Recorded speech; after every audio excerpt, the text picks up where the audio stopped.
Hello everyone, welcome to TET and CTET cracker channel. NCERT series geography class 7 chapter 9 शीतोष्ण घास स्थलों में जीवन, इसको आज हम लोग डिस्कस करेंगे।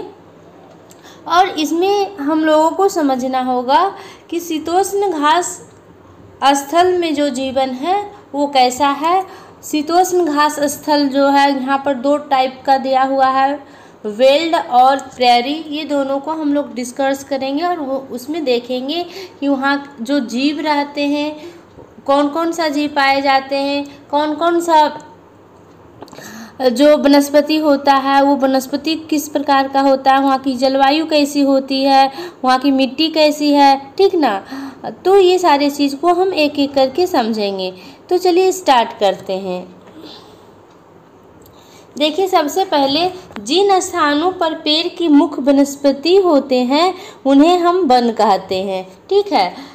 जहाँ पर वन पेड़ पौधा की जो संख्या है बहुत अधिक होता है उसे हम क्या कहते हैं, वन कहते हैं, ठीक है। ऐसी कोई बात नहीं है कि जहाँ वन रहेगा वहाँ और भी चीज़ें नहीं होंगी, ऐसी कोई बात नहीं है। लेकिन एक विशेषता तो ज़रूर है कि जहाँ वन होगा वहाँ पर ढेर सारा अधिक संख्या में क्या होगा, पेड़ पौधा होगा, ठीक है। तो उस एरिया को, उस क्षेत्र को क्या कहते हैं, वन कहते हैं। इसी प्रकार जिन प्रदेश के पादप जीव में प्रमुखता घास की अधिकता होती हैं उसे घास स्थल कहते हैं, ठीक है। जिस क्षेत्र में ज़्यादा घास होता है, घास का जो एरिया होता है बहुत ज़्यादा होता है, उसे हम क्या कहते हैं, घास स्थल कहते हैं, ठीक है। अगर हम पृथ्वी की बात करते हैं तो पृथ्वी की सतह का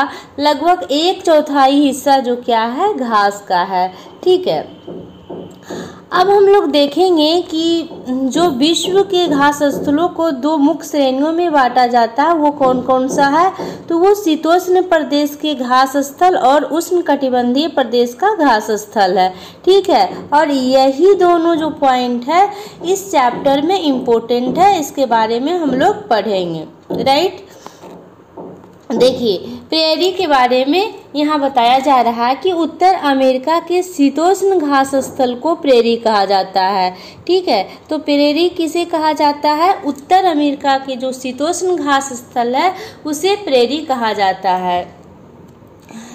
यहाँ ये जो समतल और मंद ढलान या पहाड़ियों वाले प्रदेश हैं जहाँ पेड़ कम तथा घास जो है अधिक होती है, इसलिए यहाँ घास स्थल कहा गया है, ठीक है। तो प्रेरी क्या है, एक घास स्थल है जो कि उत्तर अमेरिका के शीतोष्ण क्षेत्र में पाया जाता है, ठीक ना। अब प्रेरी शब्द की उत्पत्ति जो है लैटिन भाषा के शब्द प्रिएटा से हुई है जिसका अर्थ है शार्दूल, ठीक है। देखिए, प्रेरी पश्चिम में रॉकी पर्वत एवं पूर्व में ग्रेट लेक से घिरा हुआ है, ठीक है।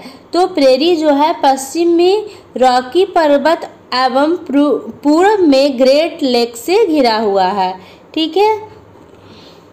यहाँ पर थोड़ा सा जो मेन चीज़ है कि अमेरिका के प्रेरी का अपवहन मिसिसिपी की सहायक नदियां एवं कनाडा के प्रेरी का अपवहन सास्केचुआन नदी के सहायक नदियां करती है, ठीक है। आप देख पा रहे हैं कि यहाँ प्रेरी, देखिए ये घास स्थल है, यहाँ जो है ज़्यादा घास होता है इसलिए इसे घास स्थल कहा गया है, ठीक है। घास का सागर।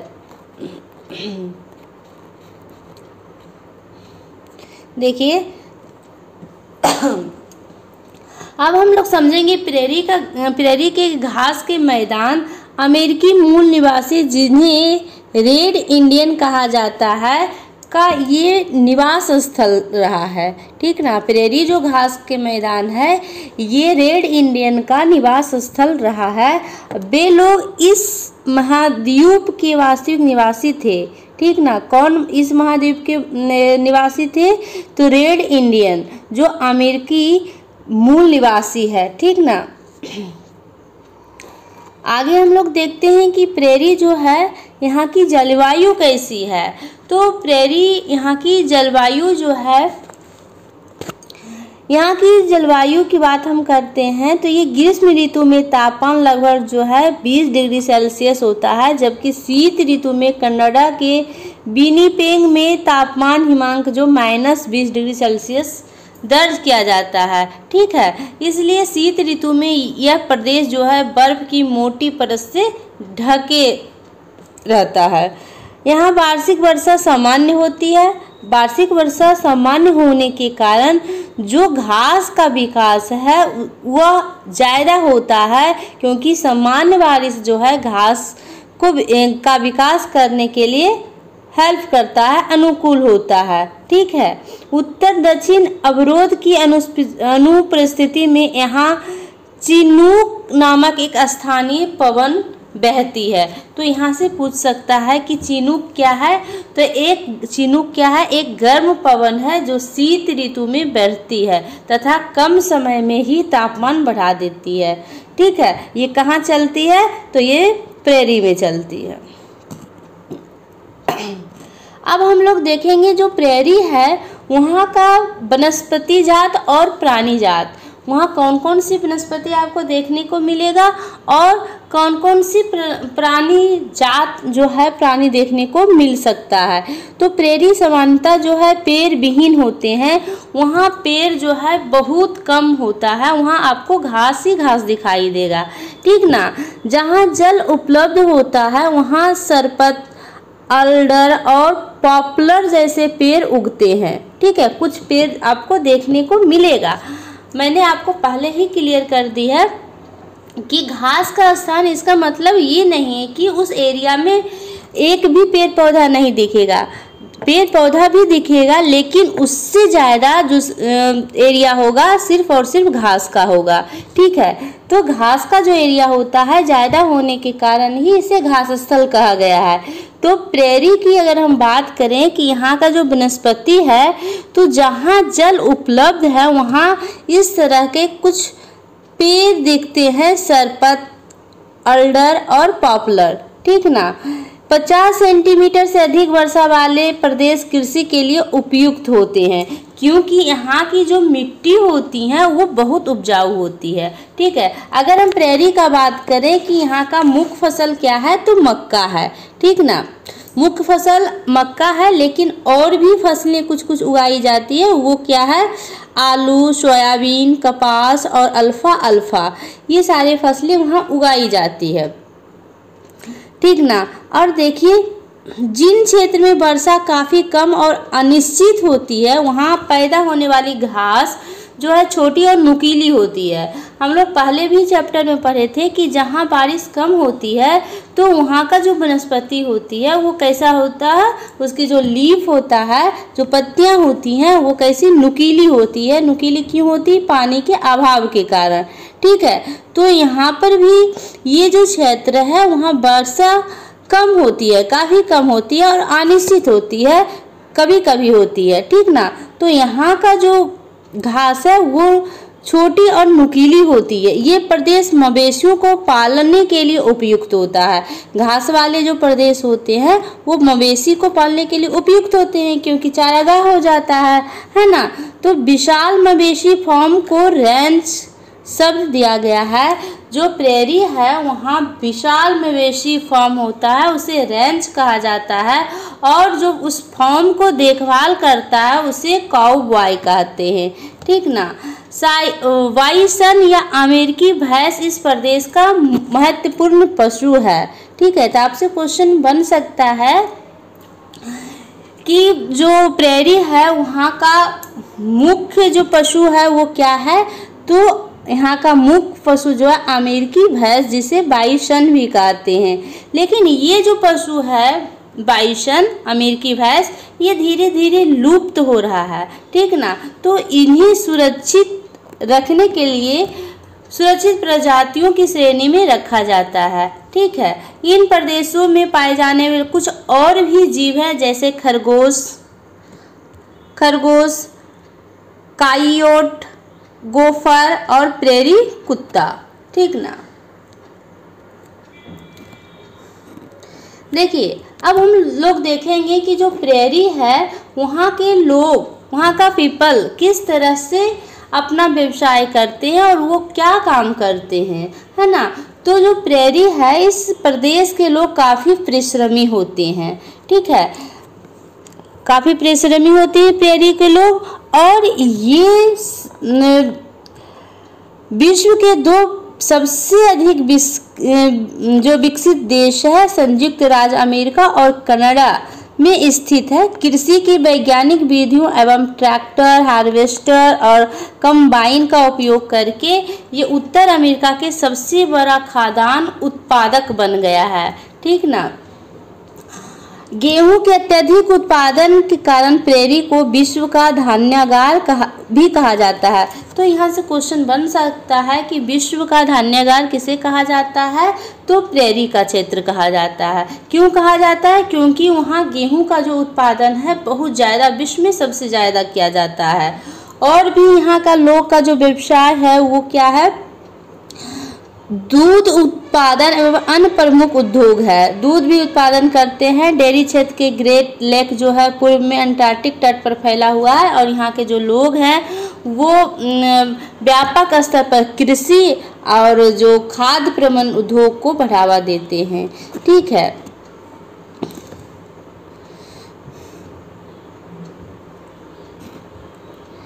देखिए अब दूसरा जो घास स्थल है वो बेल्ट है। तो सबसे पहले हम जानेंगे कि बेल्ट जो है किस क्षेत्र में स्थित है, तो दक्षिण अफ्रीका के शीतोष्ण घास स्थल को बेल्ट कहते हैं। बेल्ट क्या है, एक घास स्थल है और कहाँ है, तो दक्षिण अफ्रीका के शीतोष्ण क्षेत्र में है, ठीक है। बेल्ट 600 मीटर से 1100 मीटर तक के विभिन्न ऊंचाई वाले उर्मिल पठार होते हैं, ठीक है। यह ड्रैक्स वन पर्वत से घिरा हुआ है। कौन सा पर्वत से यह घिरा हुआ है, तो ड्रैकेश्वर जो पर्वत है उससे घिरा हुआ है। इसके पश्चिम में कालाहारी रेगिस्तान स्थित है, ठीक है।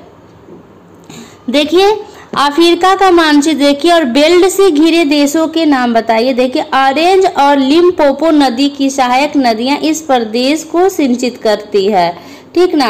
यहाँ अगर बेल्ट की बात करें तो यहाँ 2 सहायक नदियां हैं, कौन कौन, ऑरेंज और लिम्पोपो।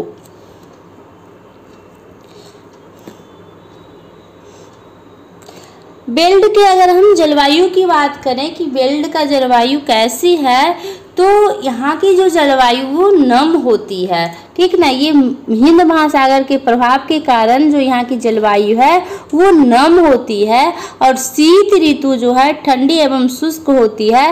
इस दौरान तापमान की अगर हम बात करें तो 5 डिग्री सेल्सियस से 10 डिग्री सेल्सियस के बीच रहता है, ठीक है। और जुलाई सबसे अधिक ठंडा वाला मंथ होता है, कहाँ, बेल्ट में, ठीक है। ग्रीष्म ऋतु जो है अल्पकालिक एवं गर्म होती है। ग्रीष्म ऋतु में जोहान्सबर्ग का तापमान जो है 20 डिग्री सेल्सियस होता है।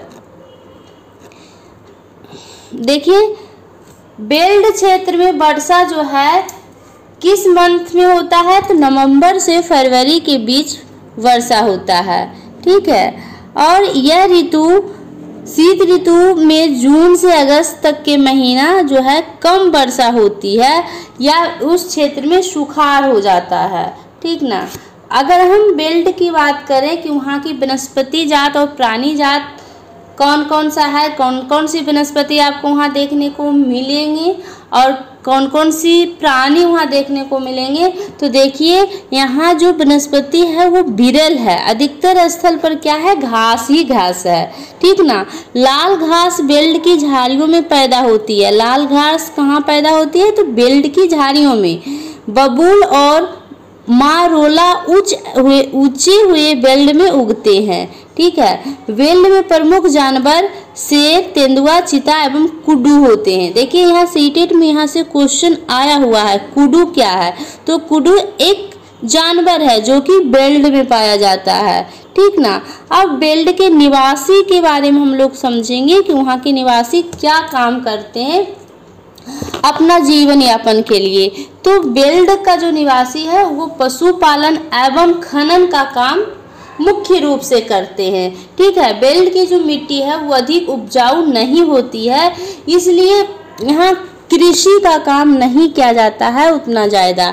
यद्यपि जहाँ अगर कहीं उपजाऊ भूमि है तो वहाँ पर थोड़ा बहुत फसल भी उगाई जाती है।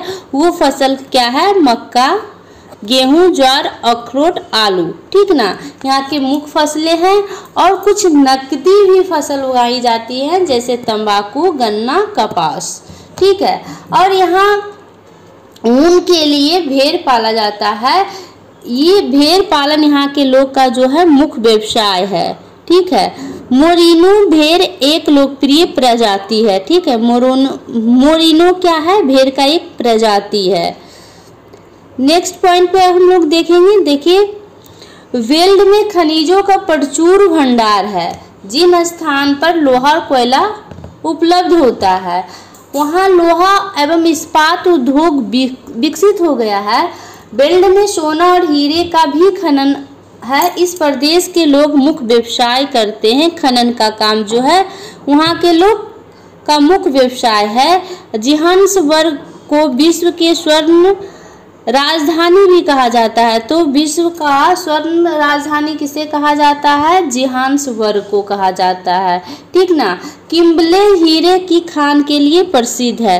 किम्बले, यहाँ देखिए ये किम्बले है, ये हीरे का खान है। ठीक है, हीरा एवं सोने के खान के कारण दक्षिण अफ्रीका एवं ब्रिटेन के बीच व्यापारिक जो संबंध है वो ज़्यादा हो गया है। ठीक है, देखिए अब कुछ ऑब्जेक्टिव क्वेश्चन है उसको हम लोग देखेंगे। ऑब्जेक्टिव क्वेश्चन क्या है? देखिए,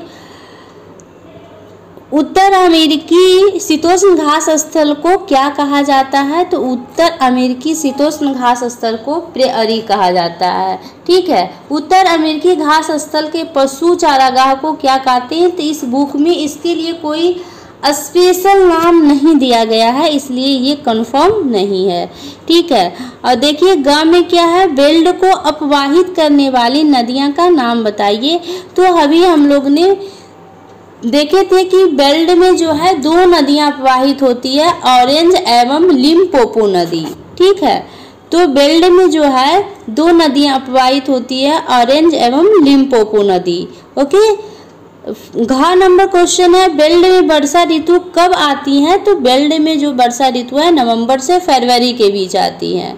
ठीक है, चाहे दक्षिण अफ्रीकी घास स्थल के लोगों का मुख्य व्यवसाय क्या है? तो वहाँ का जो लोग हैं उनका मुख्य व्यवसाय है पशुपालन और खनन। ठीक है, देखिए दो का क्या है? मिसिसिपी नदी अपवाहित होती है। तो मिसिसिपी नदी जो है प्रेरी में अपवाहित होती है जो संयुक्त राज्य अमेरिका में है। ठीक है, ड्रेकेन्सबर्ग पर्वत किसके पश्चिम में है? तो बेल्ट में है। ठीक है, मोरिनो प्रजाति है, किसका प्रजाति है? तो ये भेड़ का प्रजाति है, जो कि बेल्ट में भेड़ का पालन किया जाता है ऊनी के लिए। ठीक ना। किम्बले किसके लिए प्रसिद्ध है? तो हम लोग अभी देखे थे हीरा के लिए प्रसिद्ध है। अब कुछ मिलान करने वाला है उसको हम लोग देख लेते हैं। काउबॉय, तो काउबॉय क्या है? ये प्रेरी में, काउबॉय जो है प्रेरी में जो ये फॉर्म होता है, पशु फॉर्म होता है, उसको देख रेख करने के लिए रखा जाता है, उसे काउबॉय कहते हैं। तो ये इसको मिला दीजिए प्रेरी से। ठीक है, सोना, तो सोना जोहान्सबर्ग में पाया जाता है, तो इसको यहाँ मिला दीजिए। कुडू क्या है? तो कुडू एक पशु है, पशु की उपजाति है। ठीक है, चिनूक क्या है? तो ये एक तरह का स्थानीय पवन है, तो इसको यहाँ से मिला दीजिए। कोयला क्या है? तो लोहा और इस्पात, इसको यहाँ से मिला सकते हैं। ठीक है, इस तरह से ये जो चैप्टर था शीतोष्ण घास स्थलों में जीवन, ये समाप्त हो गया। और नेक्स्ट इसका जो चैप्टर बचा हुआ है 10, इसको हम लोग नेक्स्ट वीडियो में करेंगे। ठीक है, आई होप आपको वीडियो समझ में आया होगा। अगर वीडियो अच्छा लगा तो लाइक, शेयर एंड सब्सक्राइब कीजिए। Thank you.